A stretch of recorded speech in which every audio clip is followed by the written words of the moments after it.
हरे कृष्णा। श्रीमद् भागवत महापुराण की महात्म्य के 5वें अध्याय में आपका स्वागत है। इसी श्रृंखला में इसका पहला, दूसरा, तीसरा और चौथा अध्याय इसी चैनल पे उपलब्ध हैं। आप उनको जरूर देखिए। इस अध्याय में हम देखेंगे धुंधकारी को प्रेत योनि की प्राप्ति और उससे उद्धार।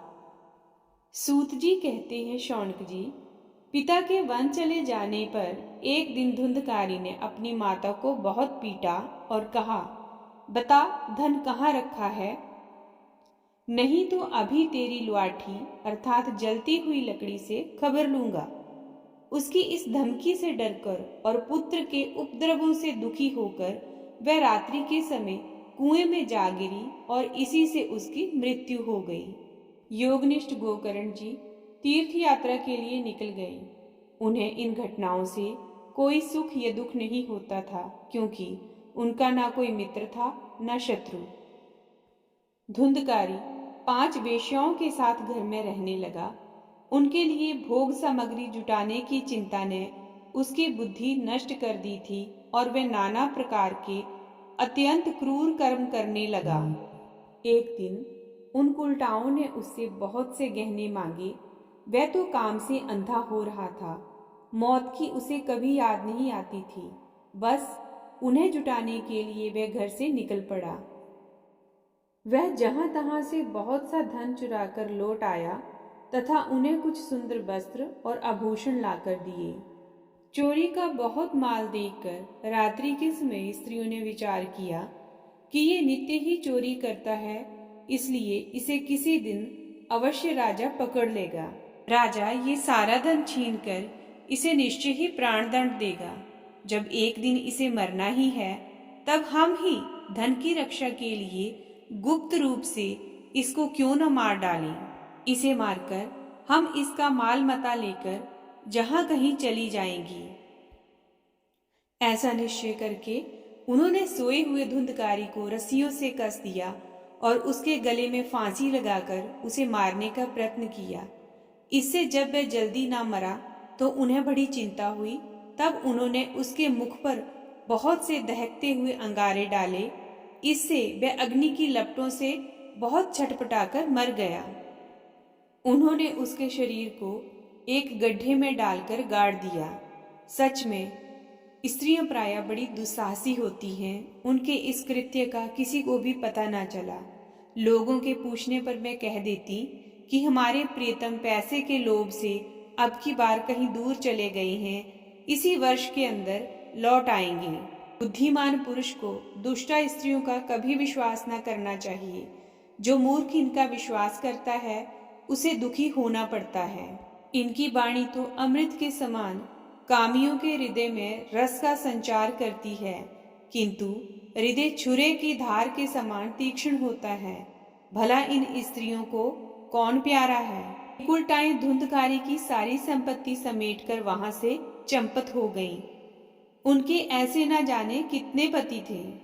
और धुंधकारी अपने कुकर्मों के कारण भयंकर प्रेत हुआ। वह बवंडर के रूप में सर्वदा 10 दिशाओं में भटकता रहता था तथा शीत धाम से संतप्त और भूख प्यास से व्याकुल होने के कारण हा देव चिल्लाता रहता था, परंतु उसे कहीं कोई भी आश्रय ना मिला। कुछ काल बीतने पर गोकर्ण ने भी लोगों के मुख से धुंधकारी की मृत्यु का समाचार सुना।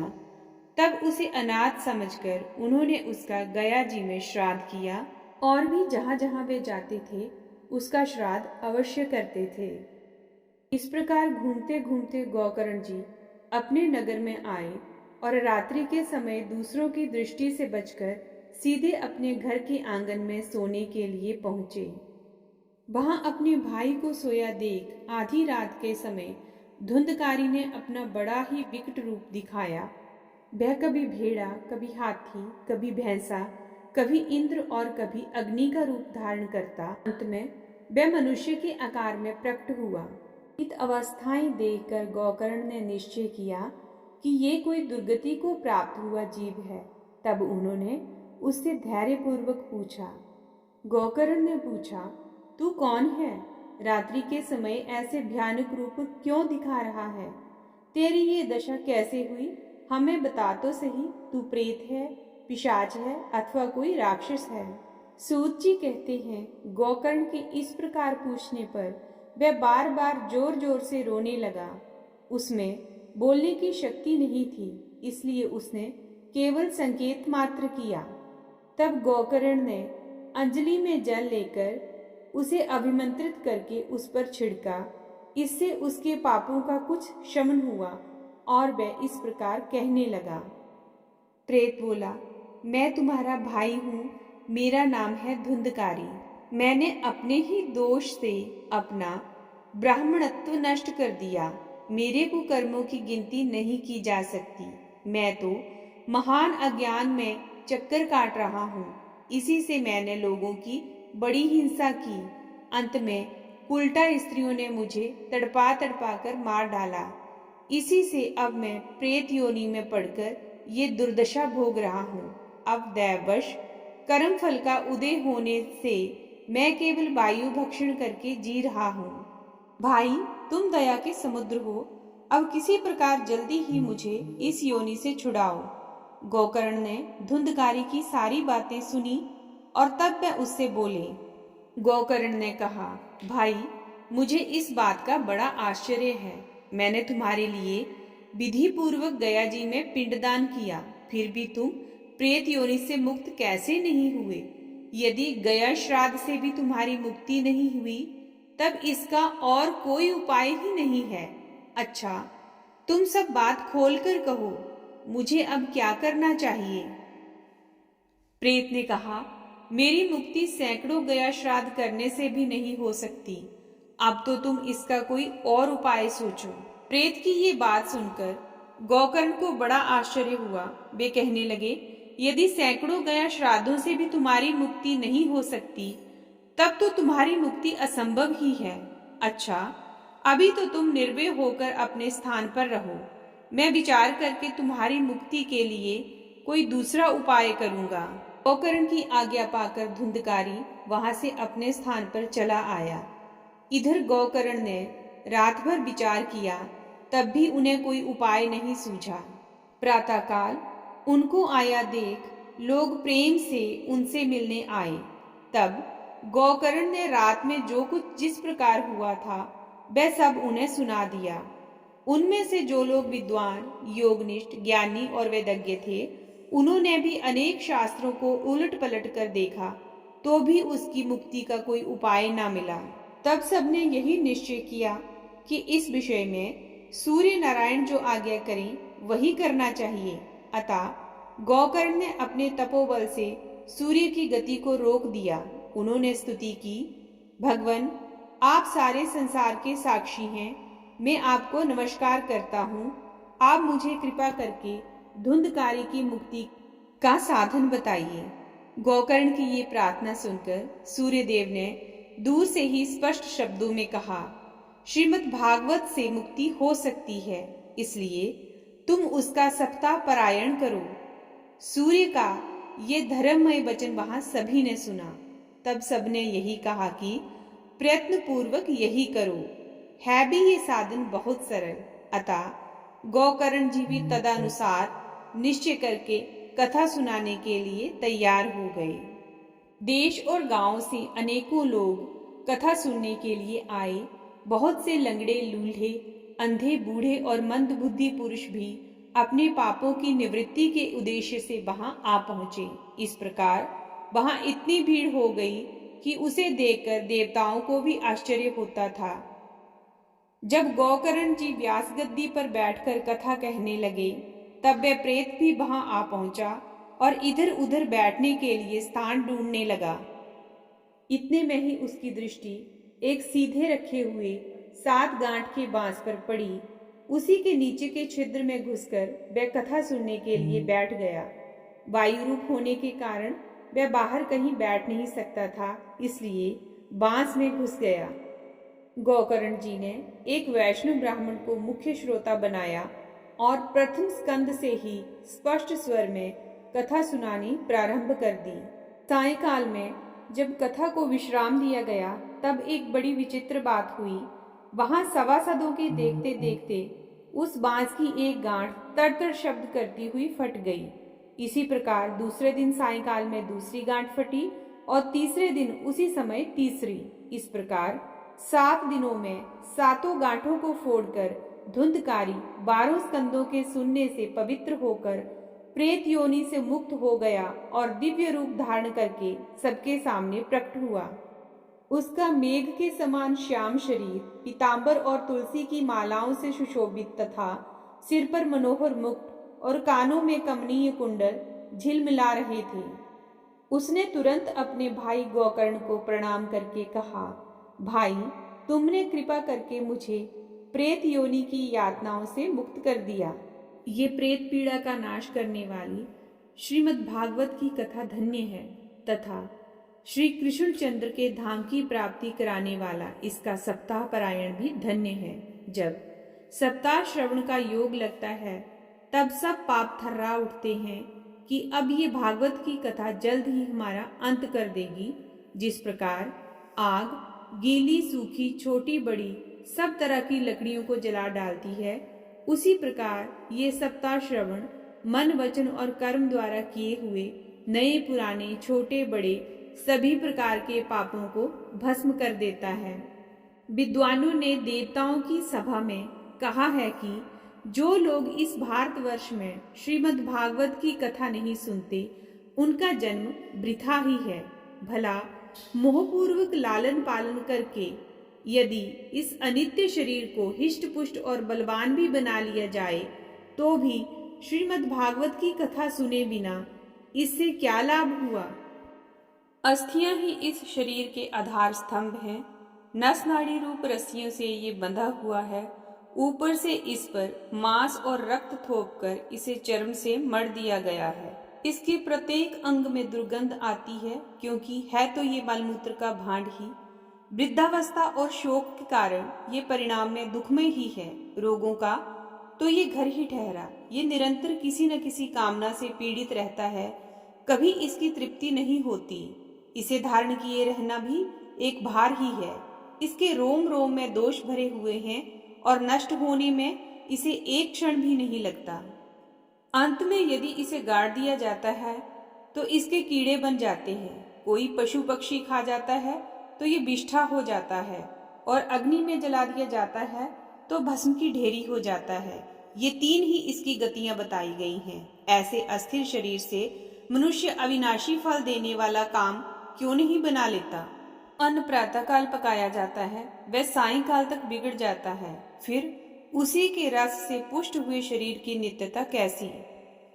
इस लोक में सप्ताह श्रवण करने से भगवान की शीघ्र ही प्राप्ति हो सकती है। अतः सब प्रकार के दोषों की निवृत्ति के लिए एकमात्र यही साधन है। जो लोग भगवान की कथा से वंचित हैं, वे तो जल में बुदबुदे और जीवन में मच्छरों के समान केवल मरने के लिए ही पैदा होते हैं। भला जिसके प्रभाव से जड़ और सूखे हुए बांस की गांठें फट सकती हैं, उस भागवत कथा श्रवण करने से चित्त की गांठों का खुल जाना कौन सी बड़ी बात है। सप्ताह श्रवण करने से मनुष्य के हृदय की गांठ खुल जाती है, उसके समस्त संशय छिन्न भिन्न हो जाते हैं और सारे कर्म क्षीण हो जाते हैं। यह भागवत कथा रूप तीर्थ संसार के कीचड़ को धोने में बड़ा ही पटु है। विद्वानों का कथन है कि जब ये हृदय में स्थित हो जाता है तब मनुष्य की मुक्ति निश्चित ही समझनी चाहिए। जिस समय धुंधकारी ये सब बातें कह रहा था, उसके लिए वैकुंठवासी पार्षदों के सहित एक विमान उतरा। उससे सब और मंडलाकार प्रकाश फैल रहा था।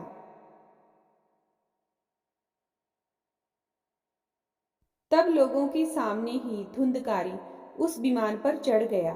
तब उस विमान पर आए हुए पार्षदों को देखकर उनसे गोकर्ण ने ये बात कही। गोकर्ण ने पूछा, भगवान के प्रिय पार्षदों, यहाँ हमारे अनेकों शुद्ध हृदय श्रोतागण हैं। उन सब के लिए आप लोग एक साथ बहुत से विमान क्यों नहीं लाए। हम देखते हैं कि यहाँ सभी ने समान रूप से कथा सुनी है, फिर फल में इस प्रकार का भेद क्यों हुआ, ये बताइए। भगवान के सेवकों ने कहा, हे मानव, इस फल भेद का कारण इनके श्रवण का भेद ही है। ये ठीक है कि श्रवण तो सबने समान रूप से ही किया है, किंतु इसके जैसा मनन नहीं किया। इसी से एक साथ भजन करने पर भी उसके फल में भेद रहा। इस प्रेत ने 7 दिनों तक निराहार रहकर श्रवण किया था तथा सुने हुए विषय का स्थिर चित्त से ये खूब मनन निधि ध्यासन भी करता रहता था। जो ज्ञान दृढ़ नहीं होता वह व्यर्थ हो जाता है। इसी प्रकार ध्यान ना देने से श्रवण का, संदेह से मंत्र का और चित्त के इधर उधर भटकते रहने से जप का भी कोई फल नहीं होता। वैष्णवहीन देश, अपात्र को कराया हुआ श्राद्ध का भोजन, अश्रोतियों को दिया हुआ दान एवं आचारहीन कुल, इन सब का नाश हो जाता है। गुरु वचनों में विश्वास, दीनता का भाव, मन के दोषों पर विजय और कथा में चित्त की एकाग्रता इत्यादि नियमों का यदि पालन किया जाए तो श्रवण का यथार्थ फल मिलता है। यदि ये श्रोता फिर से श्रीमद् भागवत की कथा सुने तो निश्चय ही सबको बैकुंठ की प्राप्ति होगी। और गोकर्ण जी, आपको तो भगवान स्वयं आकर गोलोक धाम ले जाएंगे। यूं कहकर वे सब पार्षद हरि कीर्तन करते हुए बैकुंठ लोक को चले गए। श्रावण मास में गोकर्ण जी ने फिर उसी प्रकार सप्ताह क्रम से कथा कही और उन श्रोताओं ने उसे फिर सुना। नारद जी, इस कथा की समाप्ति पर जो कुछ हुआ वह सुनिए। वहां भक्तों से भरे हुए विमानों के साथ भगवान प्रकट हुए। सब ओर से खूब जय जयकार और नमस्कार ध्वनियां होने लगी। भगवान स्वयं हर्षित होकर अपने पांचजन्य शंख की ध्वनि करने लगे और उन्होंने गोकर्ण को हृदय से लगाकर अपने ही समान बना लिया। उन्होंने क्षण भर में ही अन्य सब श्रोताओं को भी मेघ के समान श्यामवर्ण रेशमी पीतांबरधारी तथा किरीट और कुंडल आदि से विभूषित कर दिया। उस गांव में कुत्ते और चंडाल पर्यंत जितने भी जीव थे वे सभी गोकर्ण जी की कृपा से विमानों पर चढ़ा लिए गए तथा जहां योगी जन जाते हैं उस भगवत धाम में वे भेज दिए गए। इस प्रकार भक्त वत्सल भगवान श्री कृष्ण कथा श्रवण से प्रसन्न होकर गोकर्ण जी को साथ ले अपने ग्वाल बालों के प्रिय गोकुल धाम में चले गए। पूर्व काल में जैसे अयोध्यावासी भगवान श्री राम के साथ साकेत धाम सिधारे थे, उसी प्रकार भगवान श्री कृष्ण उन सबको योगी दुर्लभ गोलोक धाम को ले गए, जिस लोक में सूर्य, चंद्रमा और सिद्धों की भी कभी गति नहीं हो सकती। उसमें वे श्रीमद् भागवत श्रवण करने से चले गए। नारद जी, सप्ताह यज्ञ के द्वारा कथा श्रवण करने से जैसा उज्जवल फल संचित होता है उसके विषय में हम आपसे क्या कहें। अजी, जिन्होंने अपने कर्णपटु से गोकर्ण जी की कथा के एक अक्षर का भी पान किया था वे फिर माता के गर्भ में नहीं आए।